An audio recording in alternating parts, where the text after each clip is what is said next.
We're here today with Tom Mclaughlin, Responsible Sourcing Manager at Woolworths Foods.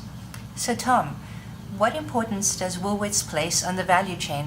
Why do you think this is important? Good question. Now, first of all, Woolworths is a retailer. We're shopkeepers. And you would ask yourself, why would a shopkeeper be interested in the value chain? But actually, we're seriously interested in the value chain. At the end of the day, all the goods that come from our suppliers have impacts on the environment and on people. And the way they make those goods has an effect on the economics of how cheap they are, how expensive they are. So they all come through to us, and we like to work in collaboration with our suppliers, not in an adversarial role. So in a way, there's a statement that says we like to think of ourselves as factories but don't own production sites. And we like our suppliers to think of themselves as retailers but not own shops. So we work together and we get the best of both worlds. So to get the best of both worlds, you need to work together today. Competition is so fierce.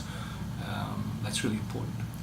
So that's quite an interesting approach to take, especially from a retailer perspective.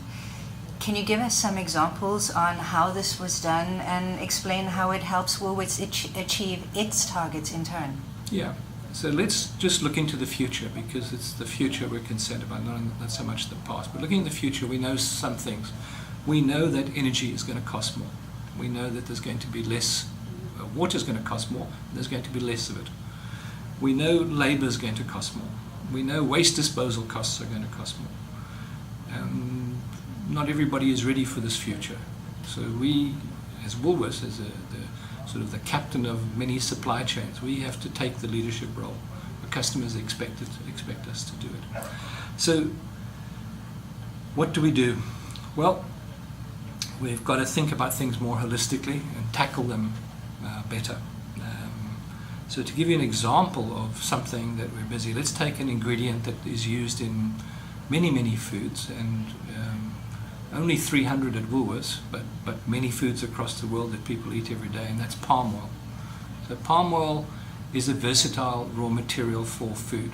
It's vegetable oil, and it's a very good vegetable oil. It doesn't have any taste problems. It is safe to work with in the factories.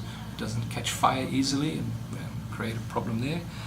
It doesn't have, when we got concerned a few years ago about trans fats in our foods, it became very popular because it doesn't get involved in that angle.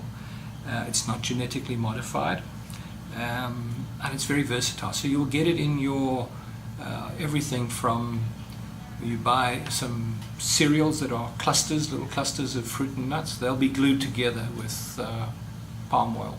You will get, if you have a chicken schnitzel with crumb chicken schnitzel, the crumbs are stuck to the chicken with a little bit of palm oil. You will get in your lipsticks, in your ice cream. You can even drive a diesel truck on palm oil if you know how to break it down. So palm oil is very popular. But palm oil is associated with lots of problems.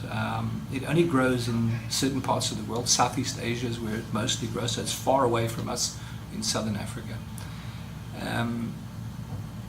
The problems that we face that they face in Southeast Asia is deforestation, human rights abuses, climate change, extinction of orangutans, child labor, trafficking. Every evil you can imagine is associated with palm oil production. So what do you do about that if you're involved in the supply chain and you want to use this material? Now, why do we want to use it? Well, actually, compared to all the other vegetable oils that we can access, palm oil is the most productive. You get 6 times more oil from a hectare of palm than you will get from canola or soy or something else. So it really is productive. The other reason is that if you're working with people, you can work better with them. You don't have to work with them in an unsustainable and human rights unfriendly way. You can work with them positively. So rather than moving our business away to other oils and letting the people there run out of work, we'd rather work with them. So what do we do when we're faced with all of these problems? They're too big to be solved by us alone. We can't solve them. We're in fact a tiny user of palm oil in South African businesses context. So what we do is we collaborate, and that's the secret of supply chain, value chain optimizing, is to collaborate as far as I'm concerned. So we joined the roundtable on sustainable palm oil and we participate in it. You might say, how do you participate in it? But I'm on one of their complaints panels and I deal with issues from all over the world, and I do it on a voluntarily basis. Woolworths gives me the time to do that. But we participate, we understand the problems, we put solutions in place, and we create sustainable palm oil. And then right at the beginning, sustainable palm oil wasn't available to us, so we had to incentivize the farmers in Southeast Asia to grow sustainable palm oil. We did that by paying them a little bit extra for their palm oil.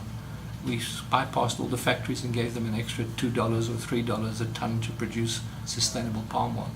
So we started the ball rolling and got the farmers to grow it. We're now at the stage where we're pulling it from Southeast Asia and putting it into our products. But it means that everybody in the supply chain needs to understand what we want, and we need to understand what our customer wants. They need to understand what we want, and everybody from the refiners to the large commodity traders to the actual farmers and the crushing mills in Southeast Asia, everybody has to know. But it can be done on a large scale when a lot of people work and collaborate together.